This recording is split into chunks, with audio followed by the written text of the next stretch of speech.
लोकसभा चुनाव 2024 का नजदीक आ गया है, तो वहीं समाजवादी पार्टी के राष्ट्रीय अध्यक्ष अखिलेश यादव के बेहद करीबी माने जाने वाले मैनपुरी के आरसीएल ग्रुप के चेयरमैन मनोज यादव ने समाजवादी पार्टी से कुछ दिन पहले ही इस्तीफा दे दिया था। उसके बाद उन्होंने 2 दिन पहले लखनऊ पहुंचकर भाजपा की ज्वाइनिंग की है। तो वहीं दोनों डिप्टी सीएम और प्रदेश अध्यक्ष के साथ में उन्होंने भाजपा की ज्वाइनिंग की है। हमारे बीच में आरसीएल ग्रुप के चेयरमैन मनोज यादव जी हैं, उनसे हम खास बातचीत करेंगे कि आखिर इतनी बड़ा कदम उन्होंने उठाया है तो इसका क्या रीजन रहा।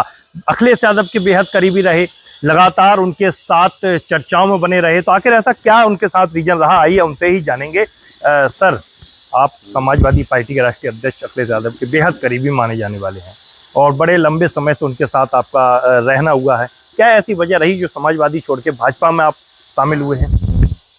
आप बता ही रहे हैं कि हम काफ़ी दिनों से उनके साथ हैं, लेकिन मैंने वहाँ साथ में रहते हुए देखा कि कोई राजनीतिक भविष्य हमें वहाँ नज़र नहीं आ रहा था और इसीलिए और थोड़ी घर की अंदरूनी कलह की वजह से एक दूसरे की टांग खिंचाई हो रही थी। और जो हमारी वहाँ मतलब डिवोशन रहा है उसके प्रति हमें कोई उसका राजनीतिक लाभ नहीं मिला।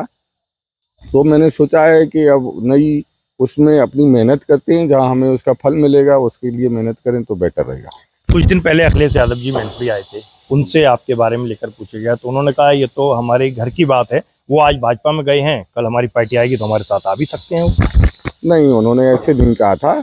उन्होंने कहा था ख्याल बदला है, बाद में ख्याल बदल जाएगा। तो मैं इस बारे में कहना चाहता हूँ कि मेरे अपने मैनपुरी के 20 साल के इतिहास में मेरा ख्याल बार बार नहीं बदला है, और ख्याल बदला है तो इतनी जल्दी दोबारा ख्याल बदलने वाला नहीं है। क्या माना जाए कि समाजवादी पार्टी में जब आप अखिलेश यादव शामिल थे, भाजपा की सरकार बनी थी, आपके यहाँ कई छापे भी पड़े हैं, उसको लेकर घबराहट तो नहीं है कि भाजपा का दामन थाम लिया जाए तो ये इन चीज़ों से हम बच पाएं? नहीं, ये फिजूल की चर्चाएं। हम जब उनके साथ थे तो साथ थे और खुल के साथ थे, और हमारे यहाँ छापे भी पड़े, तब भी कुछ निकला भी नहीं, और न मैं कोई ऐसा गलत काम करता हूँ जो हमारे यहाँ निकले। चर्चाएं चल रही हैं कि लोकसभा चुनाव 2024 का आ रहा है, भाजपा आपको भी लड़ा सकती है। अगर आपको भाजपा टिकट देती है तो समाजवादी पार्टी को क्या आप टक्कर दे पाएंगे, क्योंकि डिंपल यादव यहाँ से सांसद प्रत्याशी हो चुकी हैं मौजूद?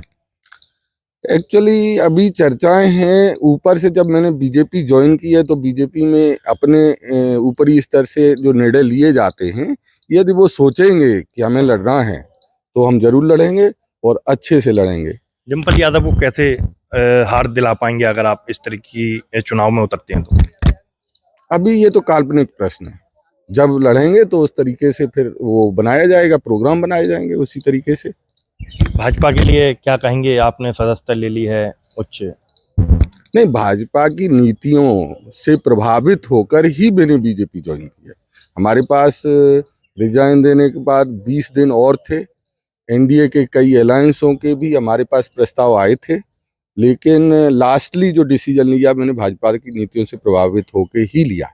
क्या लगता है समाजवादी पार्टी अब पूरे स्तर से खत्म होती हुई नजर आ रही है? क्या कई समाजवादी पार्टी के जो नेता हैं उनके करीबी रहे वो भाजपा का दामन थाम रहे हैं? शुकाबाद के स्कूल के चेयरमैन ने भी दामन थामा है, तो समाजवादी पार्टी पूरे स्तर से खत्म होती हुई नजर आ रही है क्या?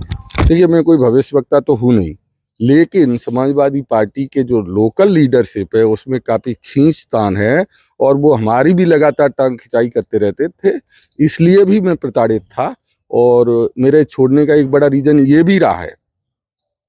और जो भविष्य दिखाई दे रहा है उसमें जो भाजपा की नीतियां हैं वो काफ़ी पारदर्शी हैं, और इसीलिए मैंने भाजपा ज्वाइन की। धन्यवाद सर। देखिए, ये थे हमारे साथ आरसीएल ग्रुप के चेयरमैन मनोज यादव जी, जिन्होंने कहा है कि भाजपा की नीतियां जो हैं वो बहुत अच्छी हैं और समाजवादी पार्टी में लगातार अंदरूनी जो खींचतान बनी रहती थी उसको लेकर उन्होंने वहां से इस्तीफा दिया है, क्योंकि उन्होंने बताया है कि लगातार वहां जब हम जाते थे सैफई में तो उनके घर के लोग वो हमेशा आगे आ जाते थे और यहाँ के जो लोग हैं उनको रास्ता नहीं दी जाती थी। मैनपुरी से इंडिया न्यूज के लिए अवनीश मिश्रा।